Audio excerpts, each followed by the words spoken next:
Saya ada masalah darah tinggi, kolesterol, masalah buah pinggang tahap 2. Doktor sarankan untuk saya makan ubat lah, 5 mg lah. Lepas tu kemudian dah makan tu kena naik kepada 10 mg. Rasa macam kepala kita berat, mengatur, letih. So, lepas tu saya kencing agak kerap sikit lah malam. Yang positifnya saya tengok kalau sebelum pada ni seberat sikit kepala. Sekarang ni lebih ringan lah. Itu mungkin disebabkan bacaan darah tu lah. Bila dah stabil kan, itu yang menyebabkan ringan sikit lah, bertenaga sikit lah. Minggu-minggu terakhir tu lah keluar biji-biji hijau terapung kan. Itulah toksin. Bila benda ni keluar, penyakit yang ada dalam tubuh saya ni InsyaAllah lah akan dapat kembali sihat lah, sefitrahnya lah.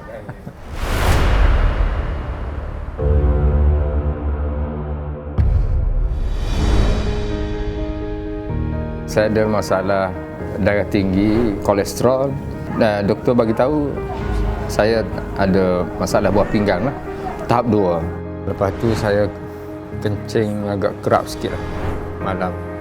Yang berkenaan darah tinggi dan kolesterol ni memang dah lama dah sebenarnya. Masa tu tahun 2018, masa saya nak pergi haji tu, dia kena buat medical check up jugalah. Masa tu lah doktor bagi tahu tekanan darah tinggi lah. Dia sarankan untuk saya makan ubat lah pada masa tu. Jadi pada masa tu memang saya makan lah, tapi dos yang rendah lah, yang 5 mg lah. Lepas tu kemudian dah makan tu kena naik kepada 10 mg. Saya makan pun macam berselang-seli macam tu je lah. Bila saya rasa berat sangat, saya makan. Kalau tak, saya tak makan, tak ikut jadual. Sebab saya pun beli alat untuk cek tekanan darah tu kan. Saya tengok tekanan darah tu okey, saya tak makan lah. Tapi kalau ikutkan doktor bagi tahu bila dah makan memang kena makan. Tapi saya tak nak makan lah. Kalau boleh saya tak nak makan lah. Macam tu lah. Rasa berat tu macam tu lah. Dia rasa macam kepala kita macam berat, kepala mengatur, letih. So, macam tu lah simptom dia. Bila darah kita tinggi, bila kita makan ubat tu, darah rendah tu kita pun rasa selesa sikit lah. Dulu tak ada kawan. Memang makan, saya kata makan ikut dan gitulah. Ikut ada kita makan lah. Makan pun tak ikut masa, kadang malam pun makan. Sampailah saya pergi buat medical check up yang akhir tu, dia pun cek darah masih tinggi lagi. Tapi taklah terlalu tinggi lah. Lepas tu saya pun kebetulan dapat tahu tentang rawatan ni. Saya dengar melalui radio IKIM. Kebetulan tengah mandu tu saya dengar. Biasa macam menarik kan. Saya pun cuba untuk dengar secara yang lebih lanjut lagi lah melalui Facebook ke apa ke, video-video yang lama kan. Itulah saya rasa menarik lah, rasa sesuai dengan saya lah. Melalui apa yang saya lihat lah untuk bagi diri saya sendiri, dengan cara kaedah dia punya teknik-teknik apa semua tu, yang tak perlu buat pembedahan ke ataupun makan ubat-ubat kimia ke apa benda, radiasi apa semua seperti yang dikatakan tu lah. Itu yang membuatkan saya ambil keputusan untuk datang untuk nak dengar konsert awal semasa permulaan hari tu. Kebetulan saya ada kerja dekat KL, jadi saya datang sini lah untuk nak tahu lebih lanjut lah. Bawa isteri saya sekali. Hari mari tu dengar tu, ini bagus ni kata ni lah. Tu saya buat keputusan lah, bersetuju lah. Yang paling ketara saya rasa selesa lah dari segi pergerakan saya. Saya rasa lebih ringan. Saya pun rasa bertenaga. Kadang-kadang petang saya pun buat aktiviti macam nasi rumput apa semua. Saya kemah-kemah rumah. Rasa bertenaga sikit lah. Bangun pagi pun tak rasa macam berat sangat nak bangun lah. Lepas dah bangun tu duduk sekejap tu kira dah boleh bangun. Saya ni ada darah tinggi kan, jadi selalu rasa berat kepala.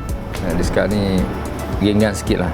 Dan bacaan darah pun kalau ikutkan kebelakangan ni kira stabil lah. Tambah baik lah daripada minggu ke minggu. Memang selepas saya buat rawatan ni saya tak makan ubat lah. Walaupun saya tak makan ubat, bila saya cek tu dalam sehari tu kadang-kadang saya cek beberapa kali jugalah. Tapi bacaan dia tu lebih kurang dalam 125, bawah 85. Tak pernah melebihi 150. Bawah tu pun tak lebih pada 100 lah. 90 lebih macam tu je lah. Kalau yang normal tu sekarang ni dalam 80 lebih, 140 ke bawah. Kira okey lah. Normal lah. Untuk masalah kencing ni, kalau dari segi kekerapan tu saya rasa tak sekerap sebelum ni lah. Maksudnya kalau malam tu tinggi-tinggi pun dalam 2 kali je lah bangun. Lepas tu dari segi kencing pun saya tengok tak adalah berbuih sangat lah. Pembuangan tu ada sedikit perubahan yang lain sikit lah macam yang biasa kan. Sebab saya pun ada sembelit juga. Lancar sikit lah. Boleh dikatakan hari-hari lah membuang tu. Saya pernah yang akhir-akhir ni, minggu-minggu terakhir tu lah, ada macam biji-biji hijau terapung kan. Batu-batu kan. Tapi sebelum tu saya dah tahu benda ni sebab rumah saya dia keluar dulu. Jadi bila saya membuang masa tu, masa kat sini. Jadi saya tengok macam betul macam rumah saya bagi tahu. Nampung-nampung air kan. Biji-biji bulat-bulat kan. Jadi agak banyak jugalah keluar. Maksud itulah toksin kan. Bila benda ni keluar, saya punya penyakit yang ada dalam tubuh saya ni insya-Allah lah akan dapat kembali sihat lah, sefitrahnya lah. Lepas tu yang terbaru sekali, kolesterol saya pergi buat test dekat farmasi, berbanding dengan saya punya medical check up yang sebelum ni, menurun lah daripada 6 point berapa yang sebelum ni, dan yang terbaru ni 5.75. Sampai sini pun dalam keadaan yang menyeronokkan lah, kira excited untuk nak mari balik lah. Yang suasana sini memberi lebih ketenangan, rasa-rasa macam seronok. Pergaulan dengan sakit-sakit lain pun hubungan tu memang agak baik lah. Bercampur dengan sakit-sakit yang dah pernah ikuti rawatan sini, dari segi sharing dia orang macam mana dia punya result selepas pada buat rawatan. Jadi kita rasa lebih meyakinkan lah. InsyaAllah kita pun akan ikut jejak macam dia jugalah, insyaAllah. Dari segi staff sini pun sangat memuaskan lah. Layanan yang baik daripada semua staff. Servis yang diberikan yang bagus lah. Maksudnya kalau ada apa-apa pertanyaan tu, dia orang akan bantulah untuk menyelesaikan atau memberi pemahaman lah atas apa permasalahan yang dihadapi lah. Bagi kita satu macam semangat ke, kalau kita rasa macam down, semangat yang dibagi tu alhamdulillah lah. Nampak itulah sebenarnya yang menyumbang kepada untuk terus nak datang nak selesaikan. Dengan kesihatan ni saya boleh laksanakan ibadah saya, apa kewajipan saya dengan yang sebaiknya lah. Itulah harapan saya. Saya nak nikmati hidup ini dengan cara hidup yang follow fitrah ni.